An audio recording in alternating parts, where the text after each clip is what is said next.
बीते हुए कल की कड़वी बातें जब भी याद आती है, आशा का मन कड़वाहट से भर जाता है। एक एक घटना आंखों के सामने चलचित्र की भांति घूमने लगती है। जब 10 साल पहले वह देसाई परिवार की बहू बनकर आई थी और उस दिन से उसके साथ जो कुछ भी हुआ था, उसे आशा चाह कर भी नहीं भुला पाती। आशा बहू कहाँ खो गई? जल्दी से आरती की थाली लेकर आओ। देवर देवरानी को कब तक दरवाजे पर खड़ा रखोगी? बुआ जी की आवाज़ सुन आशा भागकर पूजा घर से आरती की थाली ले आई और सासू माँ के हाथ में थमा दी। छोटी बहू अनुष्का की आरती उतारते हुए सास का चेहरा खिला हुआ देख आशा को वो घड़ी याद आ गई। शादी के लाल जोड़े में दुल्हन बनी आशा घंटे भर से दरवाजे पर खड़ी थी, लेकिन इधर सासू माँ अपनी जिद पर अड़ी हुई थी।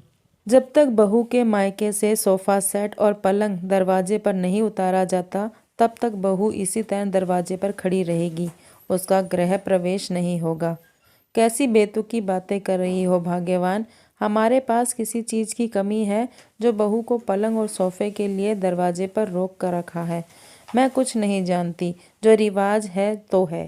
भाग्यवान, ये सब कोई मुंह खोलकर मांगने की चीज़ थोड़ी है। ये सब तो लड़की पक्ष की मर्जी पर है कि वह अपनी बेटी को दे या ना दे। और वैसे भी तुम ये जो तमाशा कर रही हो, इससे बहू के मन में तुम्हारे प्रति कड़वाहट ही भरेगी।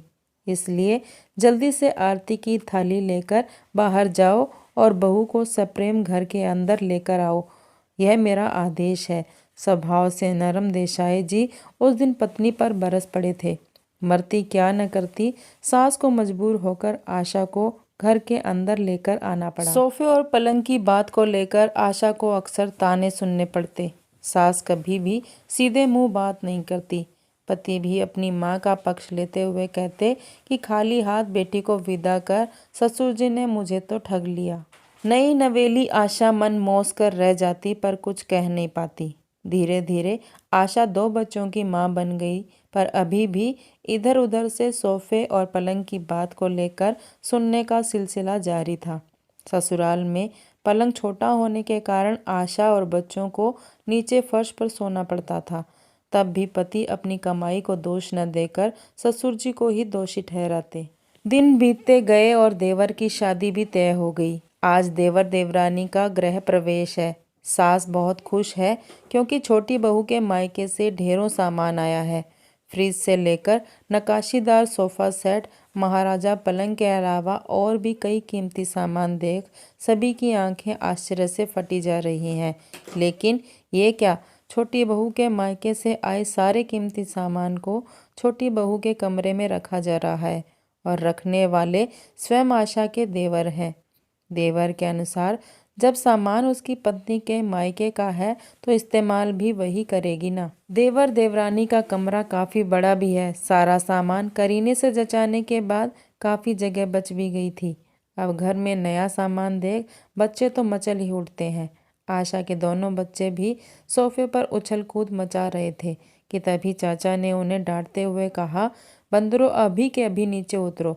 ये तुम्हारे नाना जी ने नहीं भेजा है जो ऐसे उछल कूद मचा रहे हो।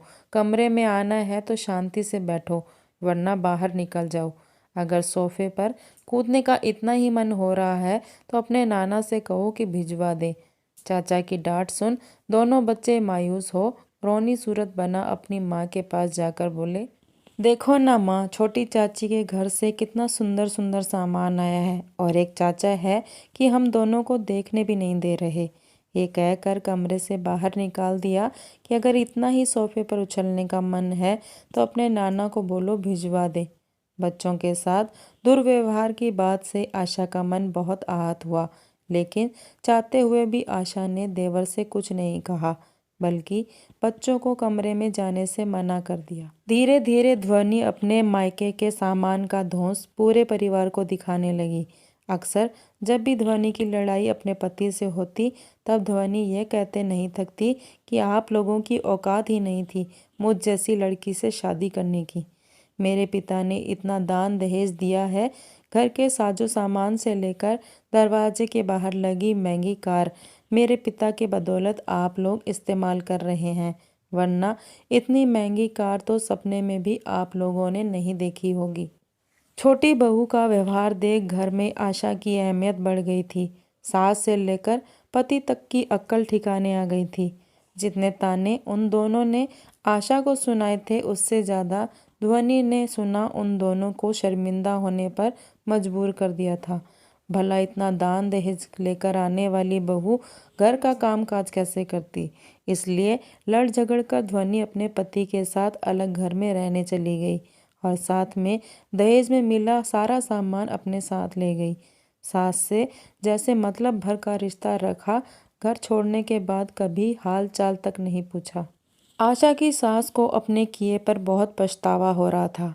छोटी बहू के घर से जाने के बाद आशा को फिर कभी सास के मुंह से ताने नहीं सुनने पड़े। इतने सालों से पत्नी को शर्मसार करने वाला आशा का पति छोटे भाई की पत्नी को देखने सुनने के बाद अब बदल चुका है। उसने तय कर लिया है कि भविष्य में वो आशा को और ताने नहीं देगा। दोस्तों, आज दहेज में मिला जो सामान ससुराल वालों के लिए सम्मान की बात है, कल वो अपमान का कारण बन सकती है। अगर कल को अपमानित नहीं होना, पत्नी के ताने नहीं सुनने, तो आज ही दहेज ना लें।